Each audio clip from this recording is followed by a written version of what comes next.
بسم اللہ الرحمن الرحیم۔ السلام علیکم دوستو، آج میں آپ کے لیے ایک بہت ہی خوفناک واقعہ لے کر آئی ہوں جو حقیقت پر مبنی ہے۔ لیکن یہ واقعہ سننے سے پہلے آپ سب دوستوں سے گزارش ہے، اگر آپ میرے چینل پر نئے ہیں یا ابھی تک آپ نے میرا چینل سبسکرائب نہیں کیا تو اسے سبسکرائب کر لیجئے اور بیل آئیکن کو آل پہ کر لیں تاکہ دلچسپ اور بہترین کہانیوں کا جو یہ سلسلہ ہے بر وقت آپ کو ملتا رہے۔ میرا نام احمد ہے۔ یہ اس وقت کا واقعہ ہے جب ہم اپنے گاؤں شادی پر گئے ہوئے تھے۔ میری عمر اس وقت تقریباً 24-25 سال تھی جب یہ واقعہ میرے ساتھ پیش آیا۔ شادی میرے چاچو کی تھی۔ میں ایک خاموش طبع انسان تھا، اس لیے مجھے ہجوم وغیرہ سے کوئی دلچسپی نہ تھی۔ میں نے اپنے کزن کو ساتھ لیا اور باہر کھیتوں کی طرف روانہ ہو گئے۔ چلتے چلتے ہم گاؤں سے کافی دور نکل آئے۔ تھکاوٹ کی وجہ سے ہم ایک درخت کے نیچے بیٹھ گئے اور خوش گپیوں میں مصروف ہو گئے۔ مجھے پیشاب کی حاجت ہوئی تو میں کچھ دور جا کر ایک درخت کے نیچے پیشاب کرنے لگا۔ فارغ ہونے کے بعد میں واپس اسی جگہ اپنے کزن کے پاس بیٹھا۔ میرے کزن نے بتایا کہ درختوں کے نیچے پیشاب وغیرہ نہیں کرتے، مگر میں ان باتوں پر زیادہ توجہ نہیں دیا کرتا تھا۔ ہم وہاں بیٹھے باتیں کر رہے تھے کہ مجھے اچانک پیچھے سے کسی نے پتھر مارا۔ پہلے تو میں نے اپنا وہم سمجھا، جب دوسرا اور کافی بڑا پتھر لگا تو میرے منہ سے چیخ نکل گئی۔ میں نے مڑ کر پیچھے دیکھا تو میرے اوسان خطا ہو گئے۔ ایک بدصورت خوفناک چڑیل وہاں موجود تھی۔ کہنے لگی، تم نے ہماری جگہ پر پیشاب کیا ہے، میں تمہیں زندہ نہیں چھوڑوں گی۔ جیسے ہی وہ ہماری طرف لپکی ہم نے دوڑ لگانا شروع کر دی۔ خدا کا کرم یہ ہوا کہ اس وقت عشاء کی اذانیں شروع ہو گئیں اور ہم دوڑتے اور ہانپتے ہوئے گاؤں پہنچ گئے۔ گاؤں پہنچنے کے بعد مجھے وہ بار بار کسی نہ کسی جگہ نظر آ رہی تھی۔ اس کا چہرہ بہت ہی بھیانک تھا، جیسے جلا ہوا ہو۔ میں نے سوچا کہ کس طرح اس منحوس سے جان چھڑائی جائے تو اچانک میرے ذہن میں میرے ایک دوست رانا کا خیال آیا۔ وہ ہائی کوالیفائڈ اور درویش منش انسان تھا۔ میں نے جلدی سے اپنے کزن سے رانا کا نمبر پوچھا۔ یار تمہارے پاس ہے؟ اگر ہوتا تو احمق تم سے پوچھتا، کیونکہ میرے پاس اس وقت فون نمبرز کی ڈائری نہ تھی۔ اچھا یار، ابھی بتاتا ہوں۔ میرے کزن نے مجھے نمبر بتایا۔ ہیلو رانا بھائی، یار ہمیں آپ کی ضرورت ہے، جلدی آپ ہمارے گاؤں پہنچ جائیں۔ دوسرے دن وہ ہمارے گاؤں پہنچ گئے۔ میں نے ساری صورتحال ان کے گوش گزار دی۔ اس نے کہا، اچھا یار، چلو اسی جگہ چلتے ہیں۔ شام بھی ہو چکی تھی۔ ہم دوبارہ اسی جگہ جا پہنچے جہاں وہ منحوس ہمیں ملی تھی۔ ہم اسی درخت کے نیچے بیٹھ کر باتیں کر رہے تھے کہ اچانک وہی جلے چہرے والی چڑیل ہمارے سامنے ظاہر ہو گئی۔ اسے دیکھتے ہی میرے تو پاؤں تلے زمین ہی نکل گئی۔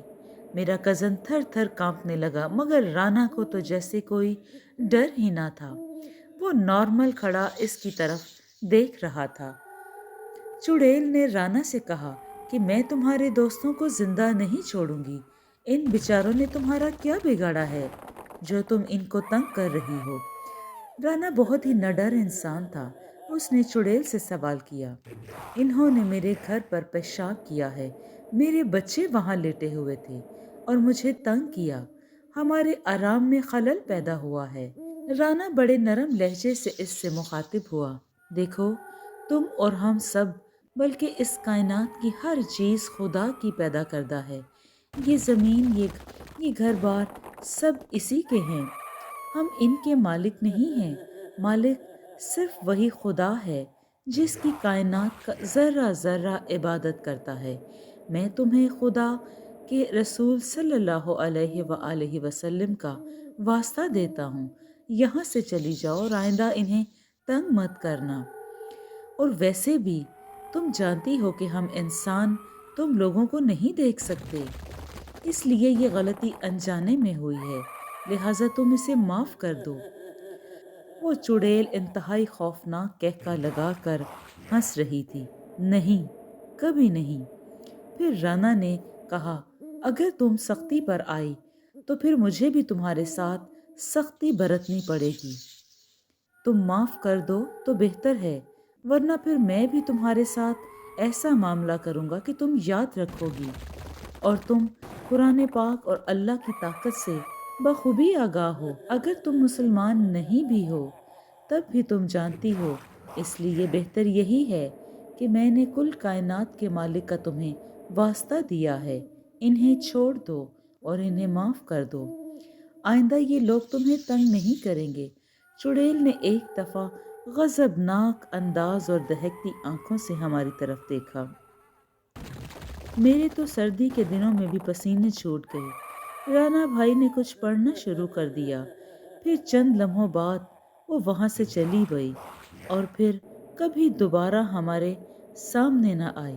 میں نے رانا بھائی کا شکریہ ادا کیا اور ان کی خاطر مدارت کرنے کے بعد انہیں لاہور واپس روانہ کر دیا۔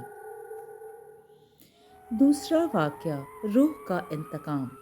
اشرف اور توصیف دو دوست تھے، ان کا گھر بھی ساتھ ساتھ تھا۔ اشرف کو ایک لڑکی سے پیار ہو گیا جس کا نام نازیہ تھا۔ نازیہ بھی اشرف سے بہت پیار کرتی تھی۔ آہستہ آہستہ دونوں نے ایک دوسرے سے محبت کا اظہار کر دیا۔ دونوں کی محبت پروان چڑھتی رہی۔ توصیف بھی اشرف کا دوست ہونے کے ناطے یہ سب جانتا تھا۔ وہ بھی نازیہ سے دل ہی دل میں محبت کرتا تھا۔ اس طرح عرصہ گزرتا گیا۔ ایک دن اشرف گھر سے بن بتائے کہیں غائب ہو گیا۔ سارا گاؤں چھان مارا لیکن اشرف کہیں نہ ملا۔ توصیف آہستہ آہستہ نازیہ کے دل میں جگہ بنانے کی کوشش کرتا رہا۔ نازیہ بھی اس کی باتوں میں آ گئی، کیونکہ اس نے اشرف کے خلاف ایسے ثبوت نازیہ کو دکھائے کہ نازیہ بھی توصیف کی باتوں میں آ گئی اور اشرف سے نفرت کرنے لگی۔ لیکن ابھی تک اشرف کی کوئی خبر نہ ملی کہ وہ کیسا ہے، کہاں ہے۔ پھر پولیس کو اطلاع دی گئی لیکن کوئی فائدہ نہ ہوا۔ توصیف کے جال میں نازیہ پھنس چکی تھی۔ توصیف اور نازیہ کی محبت پروان چڑھتی گئی۔ نازیہ نے دیکھا کہ توصیف کچھ دنوں سے پریشان لگ رہا تھا۔ نازیہ پوچھتی تو وہ ٹال دیتا۔ اچانک ایک دن توصیف اپنے کمرے میں سویا ہوا تھا کہ اس کے کمرے سے چیخیں مارنے کی آوازیں سنائی دیں۔ توصیف کے گھر والے توصیف کے کمرے کی طرف بھاگے۔ اچانک توصیف کی چیخیں بند ہو گئیں۔ جب وہ کمرے کے اندر داخل ہوئے تو توصیف اندر بے ہوش پڑا تھا۔ توصیف کو ہسپتال پہنچایا گیا۔ 2-3 دن بعد توصیف صحت یاب ہو گیا۔ پھر ایک دن توصیف کے دوست عابد کی لاش گاؤں کے قبرستان کے پاس سے ملی، جس کے جسم میں خون کا ایک قطرہ تک نہ تھا۔ اسے اٹھا کر چارپائی پر گھر لایا گیا۔ کچھ دیر بعد اسے ہوش آیا۔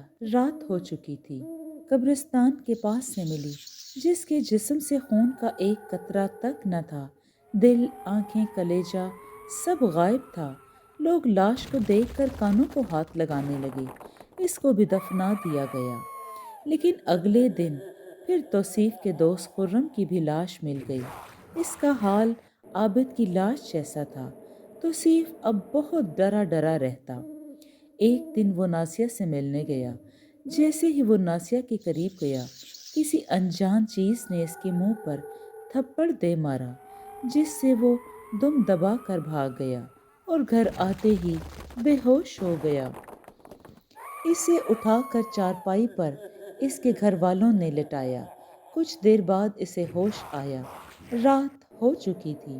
وہ اٹھ کر گھر سے نکلا اور شمال کی طرف دوڑ لگا دی۔ وہ پاگلوں کی طرح دوڑے جا رہا تھا۔ اچانک اس کی ایک درخت سے ٹکر ہو گئی۔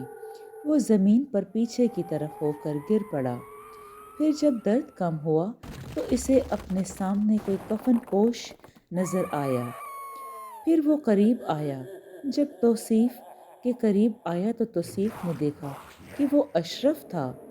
توصیف نے کہا، مجھے معاف کر دو یار، میں نے نازیہ کو حاصل کرنے کے لیے تمہیں مار دیا۔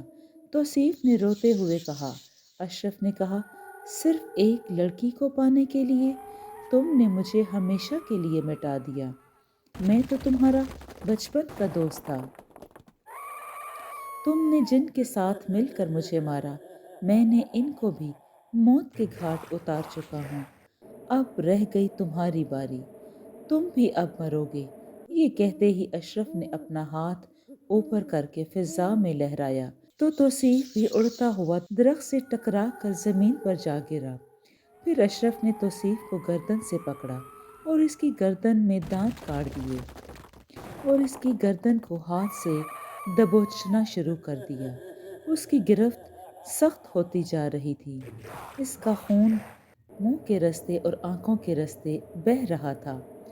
پھر اس کے بعد اس نے اس کا کلیجہ اور دل اور آنکھیں نکال لیں اور ایک ڈھیری کو اکھاڑنا شروع کر دیا۔ جب ایک گھڑا بن گیا، اس کے بعد پھر اس نے اشرف کو دونوں ہاتھوں سے گھما کر قبرستان کے احاطے میں پھینک دیا۔